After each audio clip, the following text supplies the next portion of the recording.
네, 안녕하세요. 황선의 통일 콘서트 시간입니다. 뉴스 브리핑 시간입니다.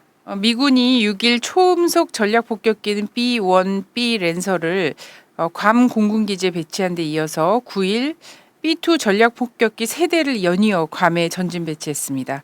미 전략사령부는 9일 성명을 발표하여 미국 미주리주 위트먼 공군기지에 있던 B-2 전략 폭격기 3대를 이날 괌 앤더슨 공군기지에 배치했다고 밝혔습니다.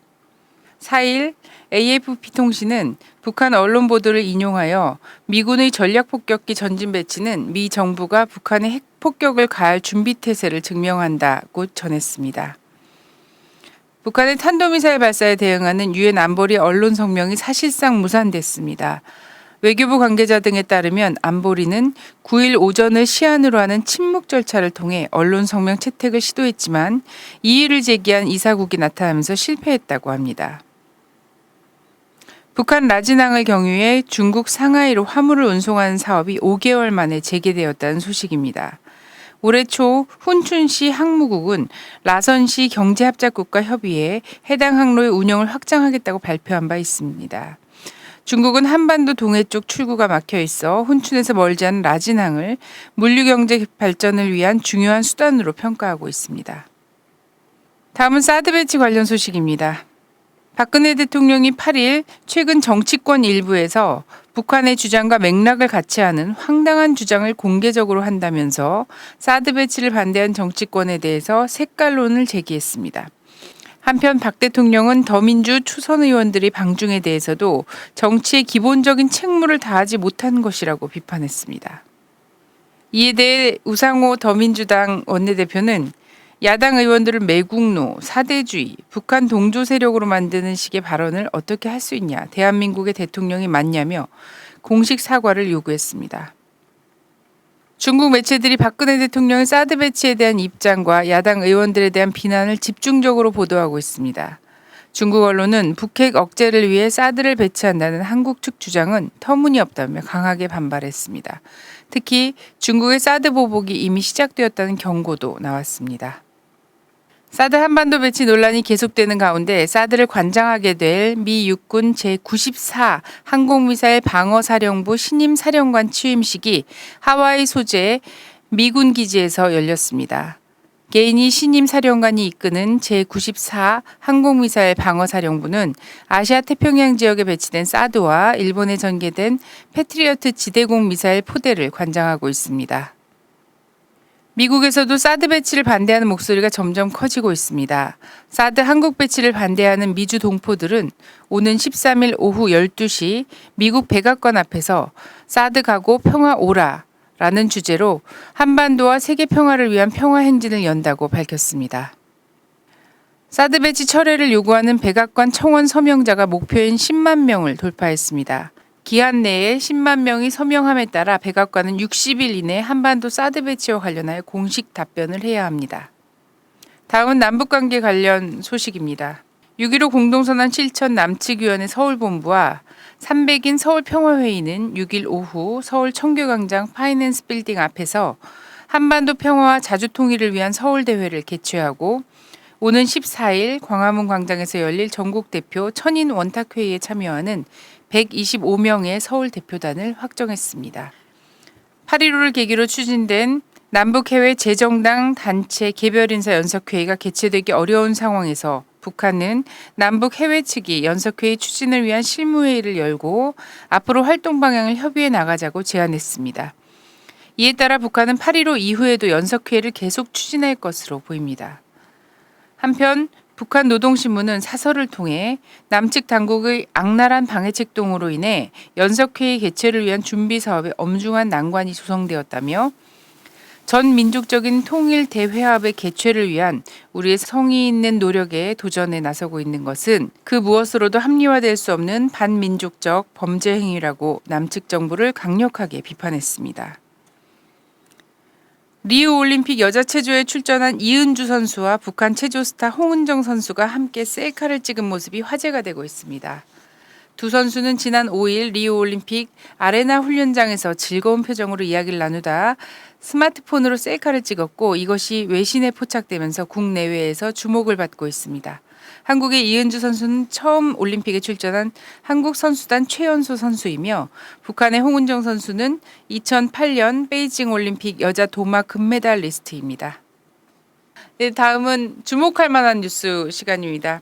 최근 청와대가 특히 그 사드 반대 입장을 밝힌 인사들을 향해서 사대주의자, 매국노 이런 비판을 계속 가하고 있는데요. 이에 대해서 정세현 전 통일부 장관이 무엇이 사대고 매국인가라는 제목으로 칼럼을 게재했습니다. 이것에 대해서 좀 소개를 해드리고자 합니다. 정세현 전 장관은 전문가들의 그 중국 언론 인터뷰가 친중 사대 매국이다라고 일부에서 공격하는데 이런 용어들이 오용, 남용되고 있다 이렇게 비판한 후 7, 80년대에도 민주 인사들이 외국 언론과 만나서 정부를 좀 비판하면 의뢰의 그때 당시에 군사정권에서는 사대나 매국의 딱지를 붙였던 적이 있다라고 꼬집었습니다.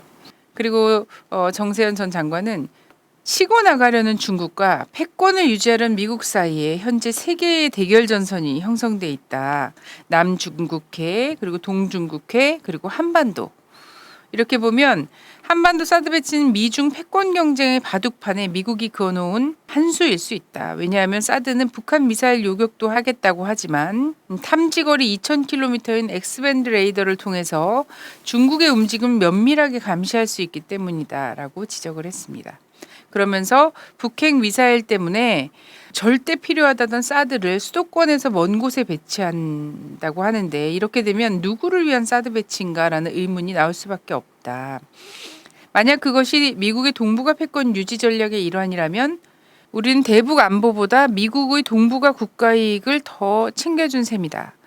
그리고 한미동맹 강화 차원에서 사드가 실제로 배치되면 그동안 공들여 구축한 한중 전략적 협력 동반자 관계는 끝날 것이고 우리 경제는 큰 타격을 입힐 것이라는 것이 중국 언론 인터뷰의 요지였다라고 설명했습니다.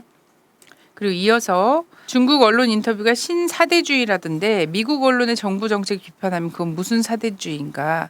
외국 언론의 정부 정책을 비판하는 것이 매국인가라고 반문한 뒤 지금 우리나라에서 중우 정치를 할 단계는 지났다.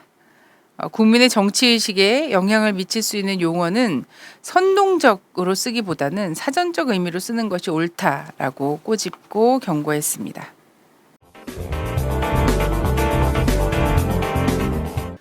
자, 이슈의 현장을 한번 찾아가 보는 시간입니다. 자, 요즘 너무나 무더운 상황입니다. 8월 폭염주의보가 한창인데요. 이 휴가철을 국정원 앞에서 보내는 사람들이 있습니다. 8월 1일부터 14일까지 국정원 앞에서 국정원 감시단 시즌2 추적자라는 이름으로 농성을 하고 있는데요. 이 추적자는 국정원의 북한 해외 식당 종업원 기획 탈북 의혹을 규명해야 한다고 주장을 하면서 지금 농성을 지속하고 있습니다. 농성 열흘째인 8월 10일에는 국정원 앞을 떠나서 시흥에 있는 북한 이탈주민 보호센터, 구 합동신문센터죠. 이 보호센터 앞에서 24시간 잠복 추적을 진행했는데요. 주권방송이 그 현장을 취재해봤습니다. 함께 가보시죠. 우선 8월 1일부터 이제 시작은 했고 오늘이 11일째 되는 날이거든요.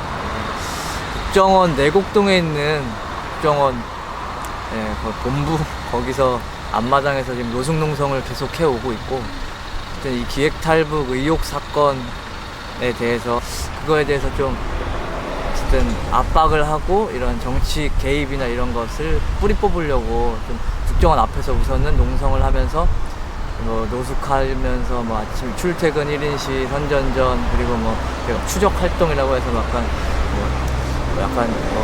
농락하는 것들도 많이 하고 그리고 지금 육교에서 저희가 1인시 하면서 몸싸움이 굉장히 커져가지고 거기서 그게 어떻게 보면 좀 주되게 싸움이 됐었는데 그렇게 좀 싸우면서 많은 분들이 그래도 SNS 상으로 좀 아셨던 것 같고 오늘은 그래서 진짜 12분이 갇혀있는 어떻게 보면 사실상 외부랑 전면 차단된 상태에서 125일째 계신 상황이라서 이게 기획탈북 의혹 사건 때문에 사건은 만들어졌더라도 정부에 의해서 만들어졌더라도 그 피해자는 이 탈북자분들이거든요. 근데 이분들뿐만 아니라 그 전에 탈북자들의 인권도 굉장히 여기서 자백을 강요당하고 고문 협박에 독방에서 지낸다는 증언들이 다 나왔기 때문에 지금 12명도 분명히 그런 상황이 아닐까 싶고, 그런 데서 20대 초중반에 정말 동포들, 나이 어린 그 여성들을 우리 남북이 한민족으로서 우리 최소한 이 탈북자가 이 분단에서 만들어지는 것도 가슴 아픈 건데, 남한에서는 완전히 정말 인권이 바닥으로 짓밟히는 상황에서 그에 대해서 저희가 좀 이 수용이 장기화되는 상황을 이것부터도 먼저 막아야 되겠다 싶어가지고 합신센터에서 24시간 잠복 수사를 하고, 또 내일은 바로 또 국정원 가서 14일까지 계속해서 농성을 이어갈 예정입니다. 그 국정원 감시단 처음 했을 때 하고 지금 이제 이번에 두 번째 할 때 하고 국정원 측의 어떤 반응이나 이런 게 좀 차이가 있어요? 그때는 이렇게 뭐 좀 강압적으로 나오진 않았었어요. 그때는 저희가 뭐 뭘 하든 그냥 제지 정도지 그냥 말싸움하고 끝나고 했는데, 지금은 완력으로 아예 좀 마스크 끼고 완력으로 그래서 몸싸움이 엄청 심해졌던 것도 있는데, 어쨌든 지금 이 사건이 그때보다도 오히려 그 내부적으로도 더 이상 알려지기를 꺼려하는 그런 게 있나 싶고요. 얼마나 이 국정원이 이 사건에 대해서 굉장히 조마조마하는지 볼 수 있는 것 같습니다. 국정원이 혐의를 벗기 위한 방법을 뭐라고 생각하십니까?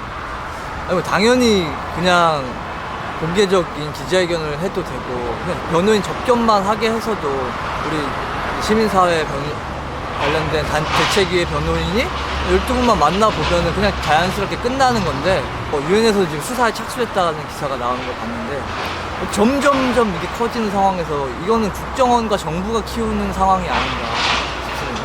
그 집회하기 전에 약간 마찰이 있었던 것 같은데 그 상황 얘기 좀 해주세요. 완전히 뭐 선글라스에 마스크 끼고 와가지고 또 보자마자 저희가 지금 사진 찍는데 여긴 사진 촬영 금지 표시도 없어요. 국정원은 다 표시라도 있거든요. 그래도 찍어도 그 뭐 협의하에 찍는데 여기는 표시도 없는데 찍자마자 반말하고 욕을 했어요. 욕을 하고 그 다음에 마찰이 생기면서 아예 손 잡으면서 지금 저희 피까지 나면서, 여기는 거기보다 더 한 걸 느꼈어요, 솔직히. 지금 이게 뭐 굉장히 지금 불법적으로 폭력을 행사한 거라서 그 고소를 당장 내일이라도 지금 준비하고 있고. 근데 그 네티즌들이나 이렇게 시청하시는 분들이 할 수 있는 역할이 어떤 게 있을까요? 관련해서? 네, 우선은 이게 아시다시피 굉장히 좀 대중적으로 많이 좀 가라앉아 있다고 해야 되나요? 뭐 그때 집단 탈북 한번 4월 8일에 정부에서 막 대북 제재 효과니 뭐 이러면서 총선용으로 이용하려고 떠들고 나서 아예 모든 언론이 다 잠적하고, 그 이후에 그나마 좀 뭐 진보적이란 언론들이 한두 번씩 다루긴 했는데, 그 다음에는 다른 언론들에서도 거의 이제 없는 상황이라서 이에 대해서 계속 관심을 갖고 좀 검색도 하시고, 이후에 이 재판 과정이나 또 다시 인신구제 청구 심판이 이제 진행될 상황이거든요. 그런 데에서 또다시 비공개 재판을 하는데 국정원이 출석을 거부한다, 이런 상황이 발생하면 국민들이 정말 관심 갖고 함께 싸워주셔야 우리나라가 이제 전 세계에서 마치 정말 납치국가, 테러국가로 지금 찍힐 수도 있는 그런 상황까지 오고 있는 걸 지금 정부와 국정원이 만들고 있어서, 이거는 국민으로서 용납할 수도 없는 거고 민주주의 국가에서도 그대로 두고 볼 수도 없다고 생각합니다. 저희가 이제 관심 가지고 인터넷 SNS 상으로 많이 알려주시고 지인분들에게도 함께 관심을 갖고 행동에 나아가 주시면 고맙겠습니다.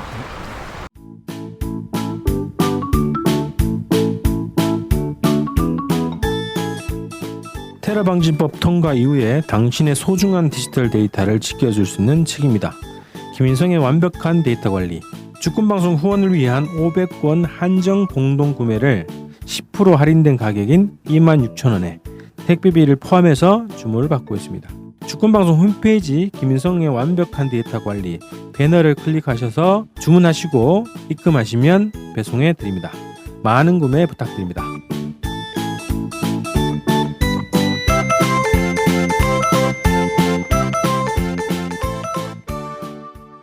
여러분 조미료 시간입니다. NK투데이 문경환 기자님 모시고 함께 미국과 그리고 북한의 대결사를 정리해보는 시간입니다. 안녕하세요. 안녕하세요. 지난 시간에는 제네바 합의 타결 그리고 그 의미에 대해서 이야기를 했었는데요. 오늘은 어떤 내용인가요? 오늘은 제네바 합의 이후에 북미 간의 가장 큰 사건이었던 금창리 사건에 대해서 알아보도록 하겠습니다. 먼저 지난 시간에 얘기했던 것처럼 미국은 북한에 대해서 약속을 지킬 생각이 없이 합의를 본 것이기 때문에 실제로 시작부터 약속을 위반했습니다. 원래 제네바 합의에 따르면 6개월 내에 북한의 경수로를 공급해주는 이 계약을 체결하기로 되는데 실제로 계약은 언제 체결됐냐면 1995년 12월에 체결됐습니다. 그러니까 1년 2개월이 지나서야 체결이 된 거죠. 이처럼 처음부터 사실 미국은 약속을 제대로 지키지 않고 시간을 계속 끌어왔던 거고요. 그다음에 중유 공급도 하기로 했는데 이것도 구체적인 실무 단위에서 언제 기간을 정해서 얼마씩 중유를 공급한다 이런 합의들이 있었는데 미국이 이러저런 핑계를 대면서 약속을 잘 안 지켰습니다. 그래서 뭐 중유를 약속된 일정에 안 갖다 준다거나 아니면 뭐 2번 분량을 묶어가지고 한꺼번에 그냥 보내버린다거나.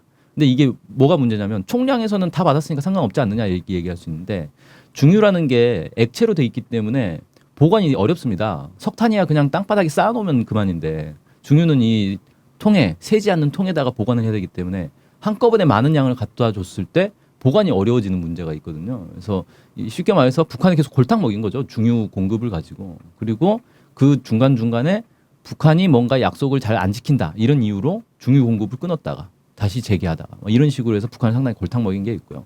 이 경수로 건설이 사실 가장 큰 문제인데 원래 이제 약속은 2003년에 완공을 했어야 되는데 실제로 계약부터 늦어졌고요. 경수로 부지 공사를 언제 시작했냐면 1997년 7월에 시작을 했습니다.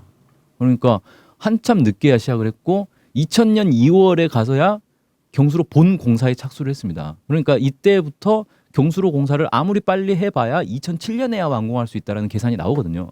그러니까 북한 입장에서 볼 때는 아니 뭐야 2003년까지 완공을 해야 되는데 실제로는 아무리 빨라봐야 2007년에나 완공될 수 있다는 거는 미국이 이미 약속을 지킬 생각이 없다라는 게 이제 확인이 돼버린 거죠.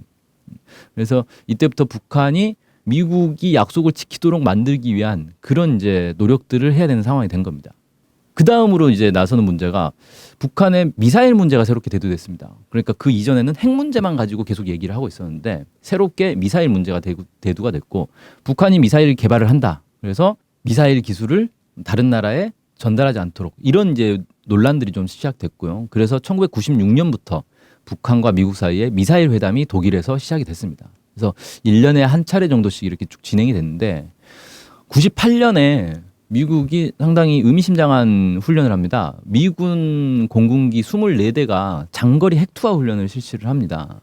그래서 이걸 보면서 북한이 이건 상당히 전쟁 위기를 고조시키는 행동이고 그동안 이제 핵과 관련해서는 제네바 합의가 있는데 이것도 제대로 지키지 않고 미사일과 관련해서도 상당히 부당한 요구들을 계속하면서 미사일 회담을 지금 계속 이어가고 있고 이런 데에서 북한이 뭔가 모종의 조치를 취해야 되겠다 이런 판단을 이제 하게 되는 거죠. 자, 그리고 금창리에 그 핵시설이 있다라는 비밀 보고서가 또 제출돼서 문제가 되지 않았습니까? 네, 금창리 문제가 처음 시작된 거는 1998년 7월 29일 미 의회 산하에 미사일 위협 조사위원회라는 게 있었는데 여기서 비밀 보고서를 냈어요. 그러니까 비밀 보고서니까 내용은 사실 알려져 있지 않죠. 그런데 이걸 언론에 흘립니다. 그래서 언론에 보도가 된 거예요. 이 언론 내용을 보면은 북한이 금창리에 새로운 지하 터널을 매우 대규모로 파고 있는데 이게 핵시설로 의심이 된다. 이 내용이 들어 있습니다.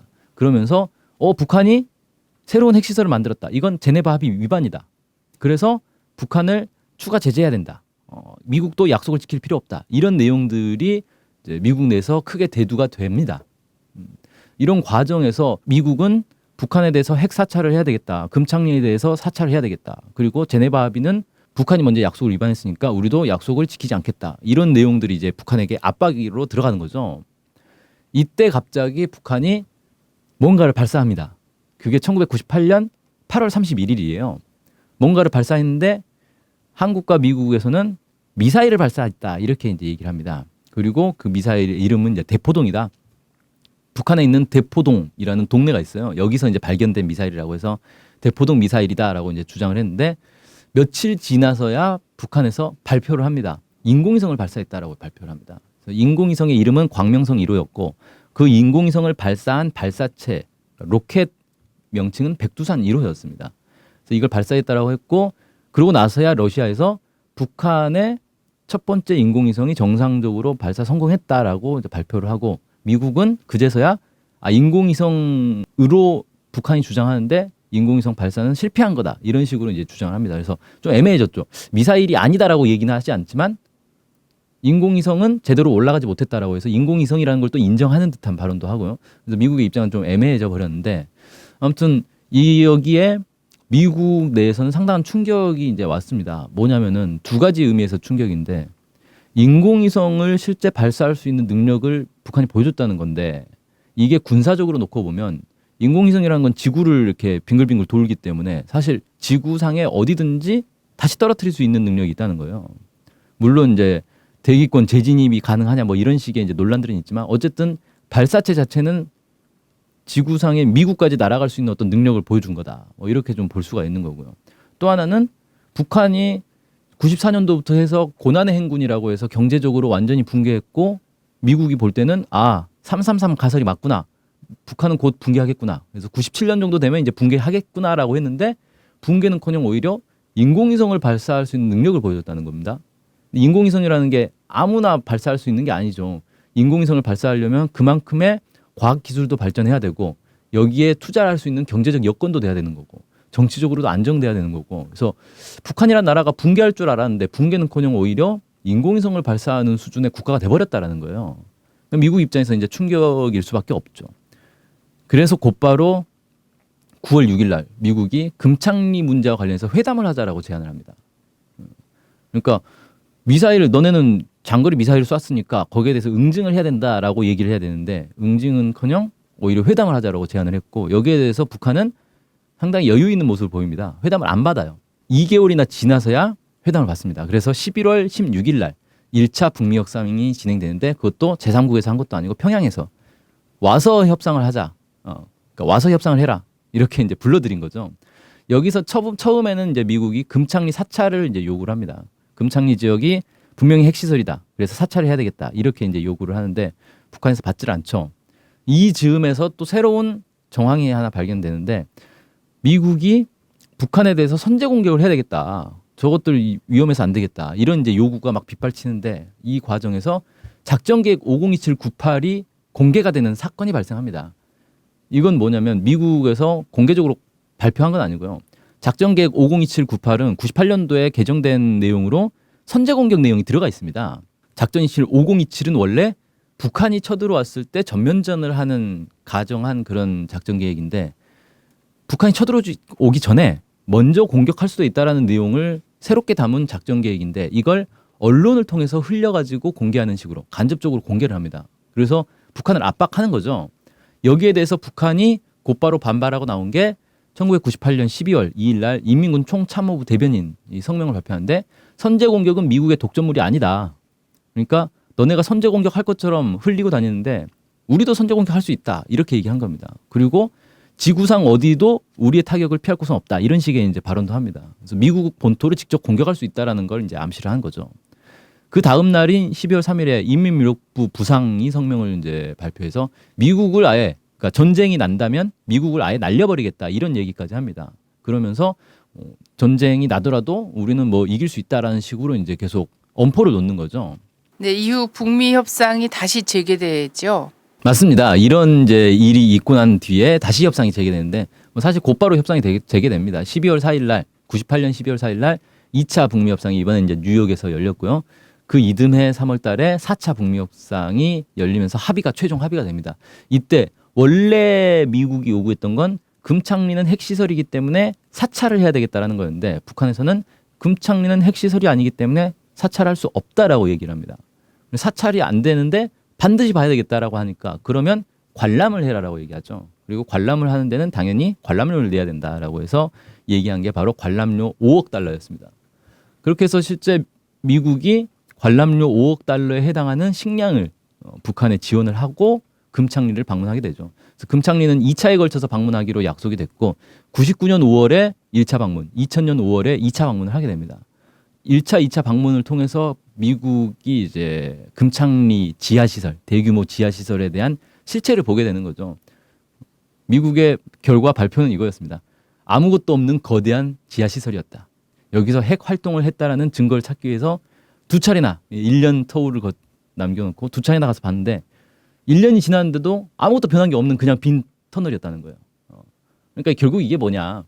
일종의 이제 저는 우스갯소리로 국제 사기 사건이다. 뭐 이렇게 얘기를 하는데 북한이 미국의 이 약속 위반을 번복시키기 위해서 그러니까 약속을 계속 안 지키고 있는데 약속을 계속 지키게 만들기 위해서 뭔가 함정을 판 거였다. 그리고 미국이 이 함정에 그대로 빠져버렸다는 거죠. 5억 달러나 되는 돈을 내고 함정에 빠져버린 꼴이 됐다. 이렇게 이제 볼 수 있고 이때부터 미국은 큰 충격을 받습니다. 당연히 망했어야 될 북한이 붕괴는 하지 않고 오히려 자기들이 북한에게 걸려 들어가지고 5억 달러나 내면서 텅 빈 땅굴이나 구경해야 되는 이런 이제 신세에 대해서 이해를 할 수 없는 상황이 돼버린 거죠. 그래서 도대체 이 북한이란 나라는 뭐 하는 나라냐, 어떻게 된 나라냐 여기에 대한 연구를 하게 됩니다. 네, 오늘도 흥미진진한 조미료 감사합니다. 감사합니다. 안녕하세요. 김윤성입니다.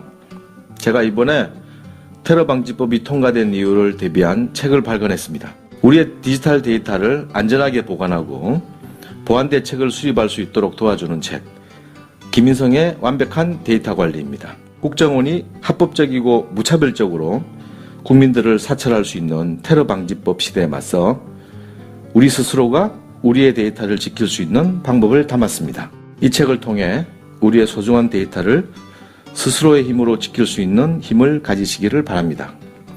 김인성의 완벽한 데이터 관리, 많은 구매 부탁드립니다. 감사합니다. 네, 이번에는 북새통 시간입니다. 북새통 두 번째 시간인데요. NK투데이 이동훈 기자님 모셨습니다. 안녕하세요. 안녕하세요. 지난 시간에는 또 여름철 맞아서 선정적인 주제로 네. 소재로 해서 이제 북의 수영복에 대해서 좀 다뤄봤는데요. 네. 이번 주는 어떤 주제인가요? 네. 오늘도 여름과 관련한 주제를 준비를 해봤습니다. 벌써 8월인데요. 더위를 이기기 위해서 북한 동포들은 무엇을 먹을까 한번 준비를 해봤습니다. 네, 이번에도 역시 선정적인. 네, 네, 아무래도 자극적인 먹는 거랑 보는 거 이런 게 자극적이지 않습니까? 네. 자, 그럼 시작을 해볼까요? 네. 더울 때 어른 아이 할 것 없이 많이 찾게 되는 음식이 바로 있는데 뭔지 아시겠죠? 맥주인가요? 아이는 안 찾겠죠? 네네. 제가 네. 제 아이 때를 생각하고.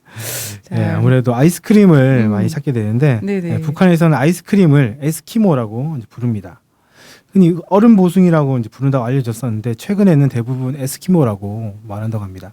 예전에 혹시 가셨을 때도 그런 저희는 제가 갔을 때는 일단 얼음 보숭이를 약간 아이스크림의 얼음 과자의 이제 통칭처럼 좀 얘기했고 에스키모는 그 어떤 제품에 이렇게 네. 그 상표? 예, 상표로 저는 인식을 했었거든요. 네. 실제로 그 말씀하신 것처럼 에스키모가 상표였는데 이게 대중적으로 변하면서 아이스크림 전체를 통칭하는 것 비슷하게 바뀌었다 이런 얘기가 있습니다. 네. 그래서 에스키모 얘기를 해보면 우리나라에도 다양한 맛의 아이스크림이 있는 것처럼 북에서도 다양한 에스키모 제품들이 있습니다. 사진을 보시면 여기 나와 있죠. 초콜릿 에스키모라고 써져 있죠. 초콜릿 맛 아이스크림이라는 뜻이겠죠. 네. 그리고 여기 보니까 850kcal 인가요? 예, 줄이라고 표현하더라고요. 850kcal 것 같은데 줄이라고 네네네. 또 북에서는 그렇게 표현하는 것 같습니다. 몹시 고열량의 네. 그 다음에 과일집 에스키모, 그러니까 과일 향의 아이스크림이라는 뜻이겠죠. 이런 식으로 북한에서 나오는 에스키모에는 뭐 바닐라 맛이라든지 초코, 딸기, 뭐 살구, 호두 이런 것들도 이제 있고요. 특이하게 클로렐라와 스피룰리나로 만든 에스키모도 있다라고 합니다. 이거는 약간 맛은 뭐 녹차 맛 이런 모르겠습니다. 것도 아니고 클로렐라나 스피룰리나 요즘 이제 북에서 네. 많은 관심을 갖는다는 건강식이죠. 해조류, 예. 해조류. 영양분이 매우 풍부하다라고 네네. 알려진 그런 해조류죠. 아마 클로렐라 맛, 뭐 에스키모라든지 뭐 스피룰리나 맛 에스키모는 아니겠죠. 아마 네네. 그것이 함유되어 있는 그런 에스키모다 이렇게 이해를 하면 될 것 같은데 이렇게 아이스크림의 영양까지 생각했다 이런 것들이 생각을 했던 것 같습니다. 사진에 보시는 이 여성분은 싱가포르 사진작가 아란판 씨가 찍은 사진인데요. 안내원이 에스키모를 먹는 그런 모습입니다. 아까 좀 전에 보셨던 이 사진과 딱 비교를 했을 때 비슷한 제품인 것 같은데 위에 부분이 아이스크림 부분이 아니라 겉에 싸져 있는 것 같은 느낌이 들어요. 네, 과자로 이렇게 예. 우리나라의 붕어빵? 붕어 땡땡 코 이런 거랑 비슷하게 네네. 뭐 그런 게 싸져 있는 것 같은 느낌이 드는데 어른들도 이렇게 즐겨서 먹고 있는 것 같습니다. 실제로 우리 한국에 있는 막대 그런 아이스크림 있지 않습니까? 막대 아이스크림뿐만이 아니라 빵빠땡이라든지 뭐 땡땡콘 이런 형태로 다양한 형태로 이 북한의 에스키모들이 출시가 되고 있는 것 같습니다. 최근에 에스키모를 만드는 공장들이 많이 늘어나서 북의 동포들이 더 많이 더 쉽게 즐기고 있다고 합니다. 네, 또 이런 뭐 에스키모 말고도 네, 북에 음료류들 있죠. 그렇죠. 음료수도 많이 찾게 되는데 네, 저희는 요즘 이제 좀 많이 여름에 먹는 게 매실청이라든지 이런 것들을 많이 먹고 있지 않습니까? 네, 네. 북에서는 제가 그때 90년대 갔을 때는 제일 많았던 것이 여름에 오미자 단물, 주스라고 하지 않고 단물이라고 하던데 네. 오미자 단물, 그리고 배 탄산수, 뭐, 배사이다? 네, 배맛 사이다죠. 네네. 뭐 이런 것들이 이렇게 호텔방 냉장고나 이런 데 안에 음. 비치돼 있었던 것 같아요. 네. 네. 말씀하셨던 단물 이런 것들이 기본이 있는데 탄산 단물 제품들이 많이 나오는 것 같습니다. 우리 뭐 탄산 음료라고 할 수 있겠죠. 사진을 보시면 상점에 북한에서 자체 생산한 탄산 단물 제품들이 쭉 전시가 되어 있습니다. 아이들이 좋아하는 뭐 환타류네요. 환타류. 예, 아래쪽에 보시면 검은색으로 되어 있는데 네. 저건 이제 코코아 단물이라고. 코코아 단물. 2000년대 중반까지 북에 자주 다녀오셨잖아요. 네. 가가지고 코코아 단물을 드셔본 분의 말에 따르면 그 콜라와 비슷하다기보다는 맥콜과 비슷하다. 오히려 뭐 그런 말씀하시던데 네. 다른 음료들 뭐 귤 맛이라든지 또는 뭐 포도 맛이라든지 이런 음료들은 한국의 음료와 크게 다르지 않았다 이런 경험담들이 있습니다. 네. 사과, 복숭아, 딸기, 들쭉, 레몬 이런 다양한 맛들이 출시가 돼서 사람들에게 공급이 되고 있습니다. 이제 레몬 맛 이런 것들도 출시가 되나 보죠. 네. 보통 이제 오미자와 들쭉 이런 거 네. 이제 북의 좀 상징적인 어떤 걸로 많이 했었는데 그런 제품도 있고요. 네네. 그 제품뿐만이 아니라 이런 탄산 단물 제품들도 네네. 많이 나온다는 거죠. 네. 그래서 뭐 선흥 식료 공장이라든지 용봉 식료 공장이라든지 이런 식료 공장들에서 다양한 제품들이 생산이 되고 있습니다. 네. 그리고 그 대동강 과수 농장에서 자체 생산한 과일을 이용해서 방금 말씀하셨던 오미자 단물이라든지 이런 거 비슷하게 뭐 사과 단물이라든지 뭐 이런 과일 단물 제품들이 많이 생산이 되고 있습니다. 이런 것들을 이제 더운 여름날 사람들이 먹으면서 더위를 이제 잊게 만드는 거겠죠. 네. 사실 우리 한국에서도 오미자 같은 경우에 이제 뭐 인사동 거리나 이런 데 가면은 여름에 굉장히 많은 사람들이 찾는 음료로 네. 그리고 여름철 건강에 참 좋은 음료로 딱 알려지고 있는데 네. 북에서도 오미자를 굉장히 다양한 형식으로 먹더라고요. 그러니까 양갱 형식으로 오미자 단묵, 예, 예. 단묵이라고 얘기하더라고요. 단묵 형식으로 단물처럼 그리고 이런 탄산수 형식으로 이렇게 또 굉장히 많이 드시고 있고 들쭉이라 그러니까 우리가 굉장히 낯선 과일인 것 같은데 그래서 막 백두산에 들쭉이 굉장히 많다 이렇게 얘기하고 정상회담 때 왜 들쭉주가 네, 막 네. 나오고 이랬었잖아요. 여기서는 블루베리죠, 블루베리. 예, 블루베리. 그래서 굉장히 뭔가 낯선 것 같지만 비슷한 거 먹고 있다는 거. 예. 네.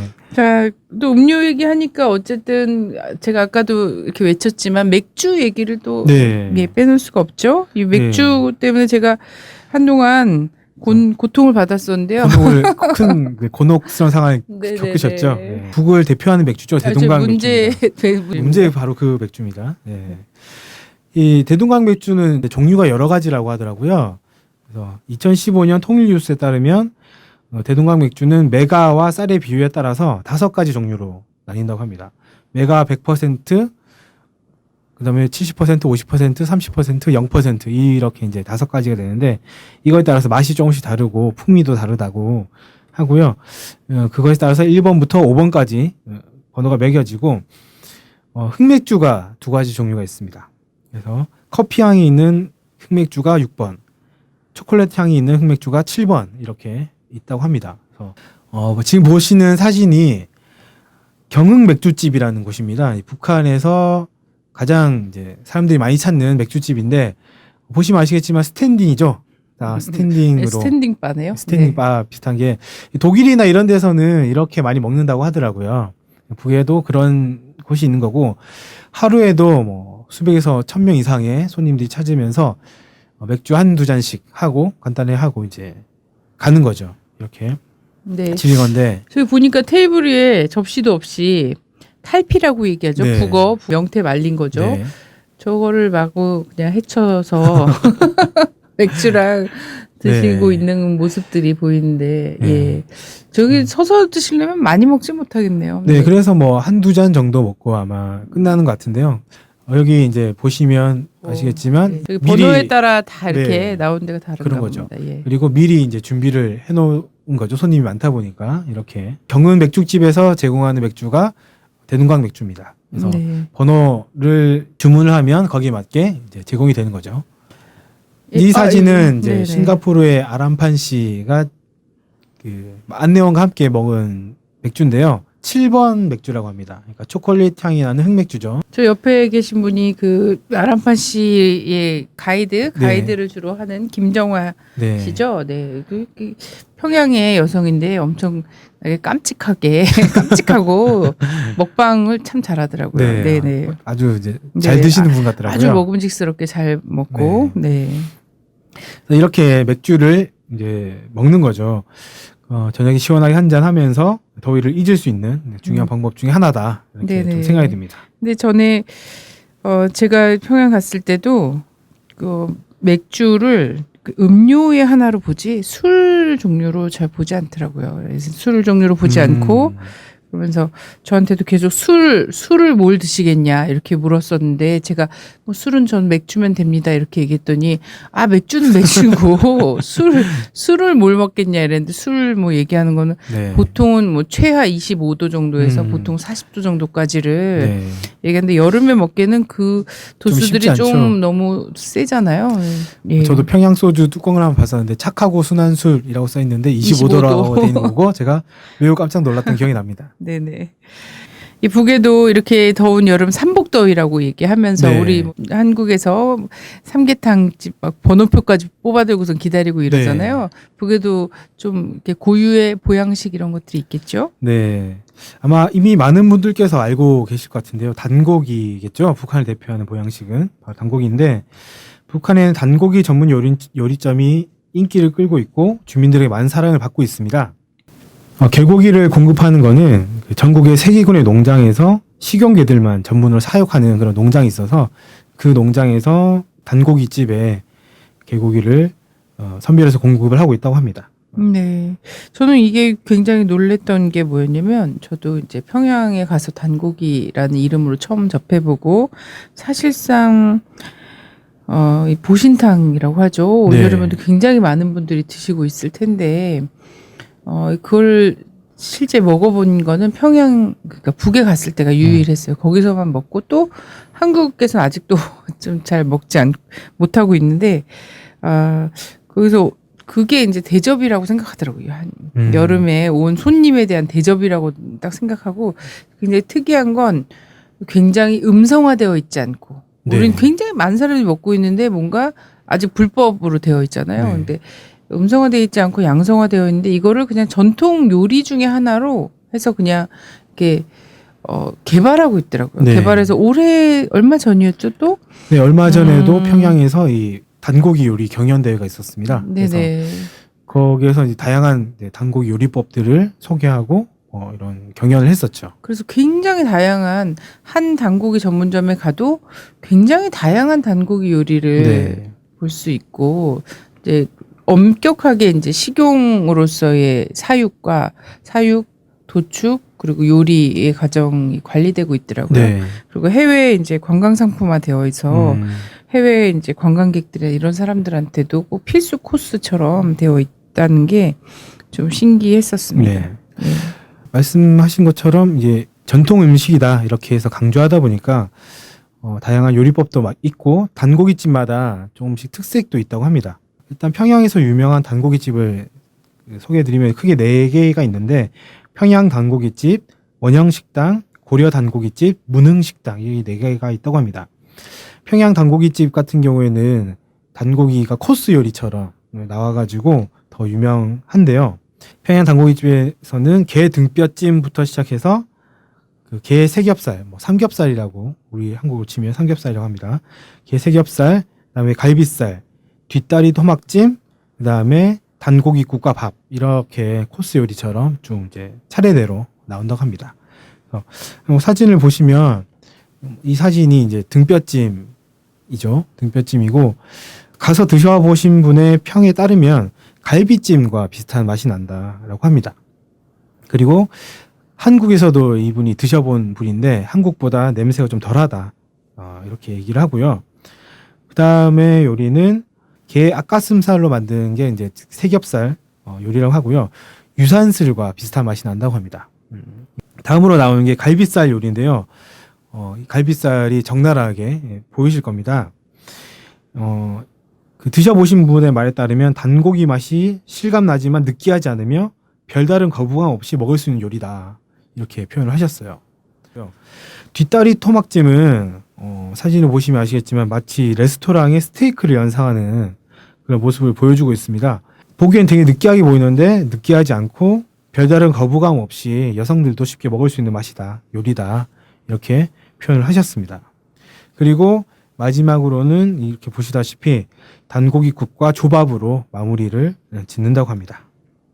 그리고 여기 보니까 여기 되게 특이한 거 또 네. 예, 보신용 이렇게 보양 요리 뭐 이런 거 하니까는 제가 얼마 전에 이 주권방송 스튜디오에서 발견한 건데 이거 좀 한번 보실래요? 자, 여기 평양에서 온 광고지 아니겠습니까? 네. 광고지. 이게 낙원거리에 있는 닭고기 전문 식당에서 이거를 이게 하여튼 홍보지를 만들어서 이게 주민들한테 좀 홍보용으로 뿌려진 거예요. 네. 이게 이제 남북 관계가 좋았을 때 평양에서 1호점 치킨집을 내신 분이 지금 이제 남북 관계 단절되고 이렇게 하다 보니까 이걸 계속하지 못하는데 그때 이제 야심차게 평양에 들어가서 이런 요리들을 한 거예요. 보면은 보세요. 봉사카드 10매를 모아오면 닭고기 튀기 한 마리 무료. 이것도 쿠폰이군요, 쿠폰. 네, 한국에서 우리가 짜장면 시켜 먹을 때도 많이 모으고 이러는 거죠. 보면 닭 떡볶음, 어린이용 닭떡볶음, 닭 양념구이, 닭다리구이, 닭 날개구이, 이거 봐, 양념한 닭고기 튀기, 닭 살코기 튀기, 닭 꼬치구이. 자, 이거 뭐 예, 한국 어디서나 볼 수 있는 뭐 이런 것들인데 이게 익숙치 않으니까 어휘가 익숙치 않으니까 그냥 이런 식으로 많이 붙였더라고요. 오늘 너무 침 고이네. 보면은 먼 적외선 구이기에 구워 지방질이 없습니다. 이거 원적외선은. 네. 네. 칠향 닭찜이라고 얘기하면서 이게 보니까 안동찜닭 이런 게 좀 떠올라요. 그죠? 네. 이렇게 당면도 들어가 있고 야채들 들어가 있고 감자 이런 거에서 이렇게 돼 있는 자, 이런 거 서울이나 평양이나 식성 참 비슷하죠. 예, 이렇게 먹고 있는가 봅니다. 반응들이 꽤 좋았다고 들었어요. 예. 이 남북 관계가 좋았으면 1호점뿐만이 아니라 2호점, 3호점 이런 것들도 더 만들어졌을 것 같긴 한데 아쉽고 북에서도 그 단고기 말고 뭐 삼계탕이라든지 이런 다른 요리들도 복에 맞춰가지고 많이 먹는다고 합니다. 그렇죠. 그리고 이제 우리는 닭 요리를 정말 많이 먹는데 닭 요리보다 더 흔한 게 오리 요리였어요. 오리고기. 예, 오리고기를 정말 흔하게 오히려 닭고기보다 더 많이 대중적으로 더 많이 먹었었어요. 네. 90년대 갔을 때는 그런 게 있었고 또 이제 그런 거 있죠. 삼계탕처럼 닭을 한 마리 놔서 푹 구우는 것처럼 토끼 곰국. 이런 거 이런 것도 네. 이제 토끼 곰국 네. 이런 것들은 최근에 뭐 TV나 언론에서 약간 소개가 되기도 했었거든요. 네네 이렇게 그걸 직접 이제 진짜 곰을 해갖고 와서 항아리채 그걸 이제 고운 그 항아리 그대로? 있잖아요. 예. 네. 그대로 딱 이렇게 밀봉해갖고 오셔갖고 전 삼계탕 같은 거 꺼내주는 줄 알았는데 꺼냈는데 토끼가 마치 삼계탕처럼 들어있어서 또 저 한편으로 좀 기겁을 하면서도 이것이 또 정성이고 막 이런 네네. 거라서 예 그랬던 것들이 생각이 납니다. 네. 그래서 여튼 우리네 이제 조상님들이 드셨던 것들을 남북이 공이 다 드시고 있고 계절에 맞게 이열치열하면서 드시고 계시구나 많이 느꼈던 것 같습니다. 네. 어색한 부분도 있겠지만 또 이제 예전에 먹었던 이제 전통이라든지 이런 것들을 함께 이어나간다는 측면에서 보면 또 이해할 수 있지 않을까 이런 생각도 좀 들었습니다. 그죠. 예전에 뭐 신임 선생님 같은 경우에 이제 사슴고기라고 속여갖고 보신 닭고기를 먹게 해서 나중에 굉장히 뭐 거의 알아눕다시피 하셨다는 얘기를 지난번 이제 통일 콘서트나 이런 데서 또 하시기도 하셨는데 아마 뭐 저희 그렇게 생각하시면 될 것 같습니다. 각 나라에 가서 특색 있는 이제 음식들을 먹잖아요. 네네. 그래서 굉장히 특이한 요리들이 어디에 가나 정말 익숙치 않은 그런 요리들이 있는데 그런 데서 굉장히 이걸 무슨 약간 경험이라든지 이런 걸 생각하는 것처럼 또 평양에 가면 그런 것들이 또 대단히 자연스러울 수도 있고 그렇다고 생각하면 우리가 늘 굉장히 어려울 게 없는 접근인 것 같아요. 네. 그리고 뭐 간을 하는 거나 요리법이나 이런 것들이 굉장히 친숙해서 뭐 전라도 경상도 음식이나 뭐 함경도나 황해도 음식이나 비슷해서 음식 때문에 탈이 난 그런 기억은 별로 없었던 것 같아요. 예. 네, 언젠가는 저도 네. 꼭 가서 예, 먹어보고 예. 싶다 네네네. 이런 말을 마지막으로 네, 들고 싶습니다. 에스키모를. 에스키모뿐만 아니라 오늘 소개한 것들 다 네네네. 맛은 보고 싶네요. 뭐 네네. 즐길지는 모르겠지만. 네, 알겠습니다. 감사합니다. 네, 감사합니다. 함께할 만한 일정입니다. 아무래도 8.15를 눈앞에 두고 있다 보니까 많은 일정들이 있습니다. 8월 13일 오후 6시 용산 철도회관 6층 대회의실에서 평양 주민 김연희 씨가 전하는 생생한 북녘 소식 평양 아줌마 서울에 오다가 진행이 됩니다. 네, 그리고 8.15 일정인데요. 광복 71주년 8.15 대회가 8월 14일, 15일 1박 2일간 서울에서 진행이 됩니다. 14일 오후 2시 국정원 앞에서 북해외식당 종업원 기획탈북 의혹의 진실을 밝히는 굿판이 진행이 됩니다. 이어 4시 용산 미군기지 앞에서는 사드 배치 철회, 한미연합 전쟁연습 중단, 한반도 평화협정 체결, 불평등한 한미관계 청산, 반전평화 범국민대회가 진행됩니다. 그리고 오후 5시 광화문 광장에서는 남북대화 촉구, 한반도 평화를 위한 전국 대표 천인 원탁회의가 있습니다. 이어서 오후 7시 서울광장에서는 평화 안보 위협, 경제 타격, 국민 생존 위협, 사드 한국 배치 철회 범국민 평화 행동이 진행됩니다. 오후 9시 서울광장에서는 8.15 자주평화 통일대회가 진행이 되고요.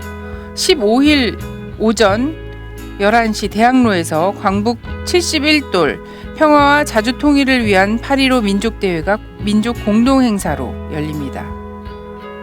이후 12시 30분부터는 대학로에서 종로 1가까지 광복 71주년 자주통일 반전평화 대행진이 이어집니다. 예, 많은 참여와 관심 부탁드립니다. 오늘 황선의 통일 콘서트는 여기까지입니다. 감사합니다.